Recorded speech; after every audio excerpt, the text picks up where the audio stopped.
Knock knock, knock knock. Zama froze in her bed, the sound echoing in the quiet village night. It was midnight, the hour when everyone knew better than to answer the door. Her grandmother's warning from childhood played in her mind: if you hear knocking at night, do not open the door. It's not a friend, but the midnight caller. The midnight caller was a story told around fires, meant to scare children into behaving. But now, as the sound of knocking grew louder, Zama began to question whether the tale was just a myth. She lived alone in her late grandmother's house, nestled at the edge of the village near the forest. That night, the moon was hidden behind thick clouds, and the world outside was pitch black. The knocking came again, slower this time.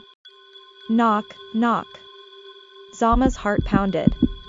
She clutched her blanket tightly, barely able to breathe. Who's there? She called out, her voice trembling. No answer. Only silence. Then, a low whisper crept through the wooden door. Zama, open the door. Her blood ran cold.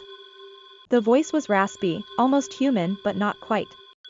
It wasn't anyone she knew. And yet, it spoke her name as if it knew her. She remembered her grandmother's words: the caller will try to lure you. It will use familiar voices or pretend to be someone you know. But never, ever open the door. Zama stayed silent, hoping the presence would leave. But the knocking turned into scratching, like claws dragging across the wood. Then came the sound of shuffling footsteps outside her window. She grabbed her phone, but there was no signal. The village was notorious for poor reception, and tonight was no different. Zama's only hope was to wait it out until dawn. The whispers grew louder, filling the room with a chilling echo.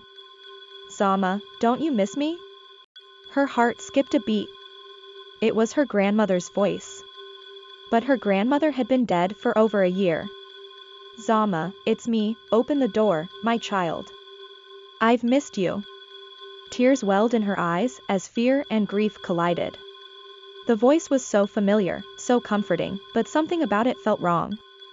Her grandmother would never ask her to open the door at midnight. The scratching stopped abruptly, and for a moment, there was silence. Zama thought it might be over. But then, the window rattled violently, and a dark silhouette appeared on the other side. The figure had glowing red eyes, and its mouth twisted into a menacing grin. You can't ignore me forever, Zama, it hissed. She screamed and grabbed the clay pot of ash her grandmother had always kept by the door. Her grandmother had told her it was a protective charm, blessed by the village shaman to ward off evil spirits. As the creature banged on the window, Zama flung the ash toward it, chanting the prayer her grandmother had taught her. The figure let out an ear-piercing shriek and vanished into the darkness. The rest of the night passed in silence, but Zama didn't sleep.